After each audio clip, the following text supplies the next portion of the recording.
ये कहानी एक कंपनी की है जो काफी घाटे में जा रही थी। कंपनी का मालिक और कर्मचारी इस बात से काफी परेशान थे क्योंकि कंपनी की विकास के साथ साथ उनकी विकास भी रुकी हुई थी।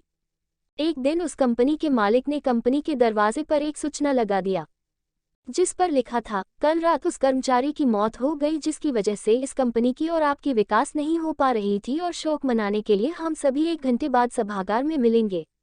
ये बात सुनकर सभी कर्मचारी थोड़ा दुखी भी थे और खुश भी थे।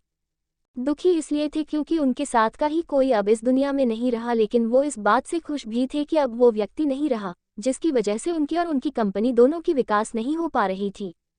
और हर कर्मचारी यह भी देखना चाहता था कि आखिर वह व्यक्ति था कौन।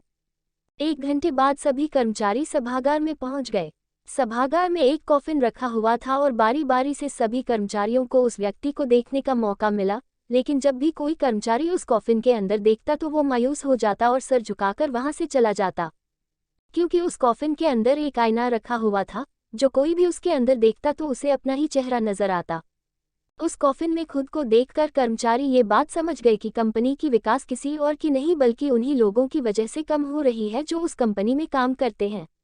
ये छोटी सी कहानी हमें ये बात सिखाती है कि हमारी सफलता और हमारे असफलता का कारण कोई और नहीं बल्कि हम खुद हैं। अगर हम अपने काम में अपना 100% प्रयास नहीं देंगे तो हमारी विकास कभी हो ही नहीं सकती। कामचोरी किसी भी इंसान को जीवन में कभी भी आगे नहीं बढ़ा सकती। दोस्तों, अगर आपको ये कहानी अच्छी लगी तो इस तरह की और भी कहानी के लिए इस चैनल को सब्सक्राइब जरूर करें।